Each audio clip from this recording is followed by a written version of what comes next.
One of my favorite things to think about recently is the hell trip, where people begin to think they're in hell.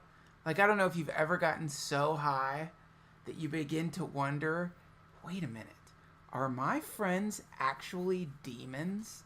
And they're trying to trick me into believing that I'm not in hell, but I'm right now so high that I'm about to realize the truth of my existence. And the moment I do that, they're going to reveal themselves as demons and kill me because they have to. The thing is, like, when you're younger and you're really doing drugs, and so you get caught into the crowd of people that are not your friends, and then you get, like, dangerously high one day, it's real. It happens. You start to realize they're saying pre-designed lines to you, and they're trying to get something out of you you never realized before, and you realize it all in one moment. And either, for me, it happened several times. I ran screaming away when these guys kidnapped me one time when I was on acid, and they tried to have a three-way with me, and one of the guys was dressed by, like, Michael Jackson. They had, like, a throne to LaToya Jackson, and they started playing that Beck song, Loser, and dancing around in a shack in the woods. And I was tripping, and I got really angry. And, it scarred me. And maybe those things make it so you never trust people again or something. But, like, you must have a bunch of stories where you were, like, kind of a normal kid going along, and then one day you're high in the wrong shack, you know what I mean? And you look over at Ricky, and he's like, my name is not Ricky, you know what I mean? There was a girl, and by the way, for me, this is to show how shitty my interview skills are, rather than going back to discuss the idea of a shack in the woods with a throne to LaToya Jackson where my friend was about to get raped. I'm just going to go to a personal story. Because why would we talk about that? Why talk about getting kidnapped on acid and taken to some Michael Jackson fan shack where two gay guys try to rape you?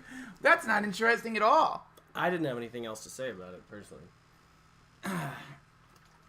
Where are we going, you guys? I'm just relaxing. Let's put on Beck again.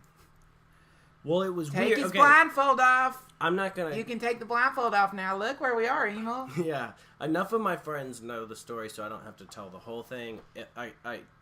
I assure you, if I told the whole thing, you would be really, really into it. But, like... well, tell it, because this is a story. All I'm going to say at this point is that what freaked me out the most was not that they wanted to have sex with me.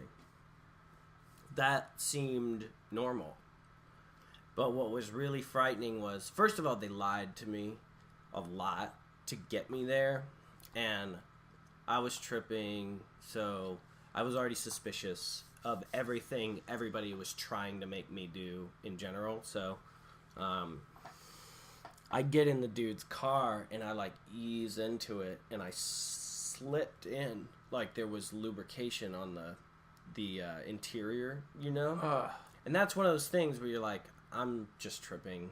Right. You know, and then... Because, hold on, we're going to press pause there for 1 second. Because the possibility that someone has lubricated their car prior to you getting in it is one of the most horrifying things. Because it's all downhill from there. If you get in the backseat of a car and you notice that they've gelled it with lubricant, you are not on a good trip. See, but that's what happens to people who die at the hands of drifters. You know, you have these thoughts. You're like, man, that's so fucked up. He's playing. I'm dead. Right. You know what I mean? Like, you start to think, oh, this is totally suspicious, and then it's too late. So that was kind of happening to me, and so he pulls out of the driveway. I'm sort of ignoring a lot of the other weird subplots, but he pulls out of the driveway, and he starts driving down the road, and I didn't even want to be in the car, so I'm kind of like, where the fuck are we going? He had told me we're going to go pick up our friend.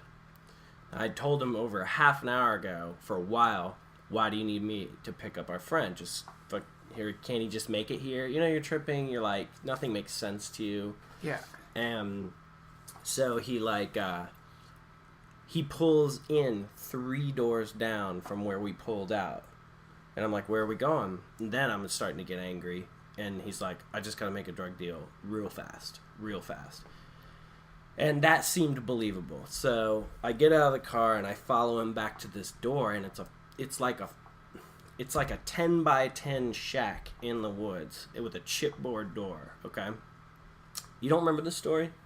No. Okay, so he walks up to it real fast and starts banging on it, so the chipboard door is almost coming off of its hinges, you know? And you can hear some people inside like, wait. And so, like, a minute later, the door just opens up, flies open. There's a dude dressed like Michael Jackson who's about 16 to the T. He's got the studs on, the crotch strap, everything. Yeah. And the hair that's greasy and dripping. And the other dude's like a 47-year-old white drifter in a polo shirt and jean shorts. And he reaches his hand out and he says, "My name's Gary. Good to meet you." And I said, "Hey, Gary." And I shook his hand and he said, "I'm going to leave now." And he walked past me and was gone. And so it was me, Michael Jackson, and the dude that I came with, who I realize now, I don't know this guy very well. And I've always, since I was a kid and like got high with him, thought he was really, really weird. But I never let myself meditate on it for very long. Right. Like every time I was at his house, his mom was just never there. There was always like a warm keg and like some fake posters slapped up on the wall. Everything seemed staged, right? Yeah. And now I'm tripping, so I'm like, how bad could this really be? You know, I mean, what's going on? And so they start uncomfortably bumping into each other, whispering, and I'm like, what's going on? And they're like, "We're just going to leave for a second. We got to go talk." So they walk out of the room and they shut the door, and I'm in this box. And I start looking around, and there's this pink fluff draped around everything. There's like pot posters kind of haphazardly thrown up on the wall. There's a picnic table in the corner. It's very like safe house. Like, you know what I mean? Like it's just been thrown up hours before I got there. And there's not a throne to LaToya Jackson. There's a shrine. Across the wall, there's tons of naked pictures of LaToya Jackson. In the middle of those pictures, there's all these pictures of three-ways ripped out of porns and stapled on the wall. So I'm like, I sit down on the picnic table and I'm trying to sort out what this is, what's going on, you know. I still kind of just... And you're on acid. Yeah, I'm almost about to start peaking. And I just wanted to kind of figure... I didn't feel in that much danger, but they bust back in really fast and they're just kind of like seem really happy all of a sudden. I can't figure it out. And the guy that I've known for some years starts dancing around like to no music, and I've never seen him act like this. Jesus. And he starts staring at the three-way pictures on the wall, and he's going, three-way? Like he just thought of this idea, you know? And right then, the Michael Jackson dude is behind my head, and he hits play on this little Walkman on the picnic table that's been all set up just so. And boom, dum, dum, dum, dum, boom, dum, dum, dum, dum. Fucking Loser by Beck starts playing, right? And that was the moment where my brain totally broke, because I was like, now I see what's going on. They think, so what's that, 1992 or something? They think that they have found my demographic and they're trying to put me at ease with this song that's supposed to represent my subculture. And in that moment, that was where I got really offended, because I didn't like Beck at all. I didn't know anything about him. I didn't care. You know, I thought... If you're gonna try to rape me, play Sebadoh, you fucking assholes! Yeah, well, but that's how well they didn't know me. To tell you the truth, and this is really weird because I've never thought about that, what if they had put on, like, my favorite Sebadoh shit, and I was tripping? No one can keep it all from crashing down to shit. I played that in that community center in Darn Solid, that song. That one night. But, yeah, what if they had played that? I would have high-fived them. I would have been tripping. I would have been stoked, you know? They probably could have sucked me off or whatever, you know? I don't know. I've never thought about that. But they fucked up. They chose Beck.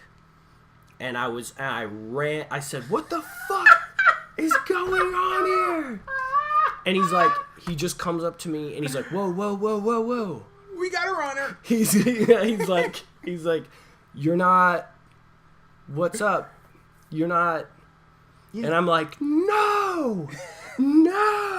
And I bust out of the chipboard door running through the gravel, and I just hear his voice yelling out, don't tell anybody. Oh, you know, man. And I ran 3 doors down and I told everybody. I was like, fuck this dude. Never trust him. And the only times I would ever see him from that point on would be at like 5 a.m. when I was driving home wasted, and he would be on tons of heroin in the woods, and I could see him just like walking by himself, like withdrawing or freaking out or way too high or whatever he was doing. Then there was some rumors about some child pornography pictures that he got in trouble for, but like he disappeared. I don't know what happened to him. And what a shit life.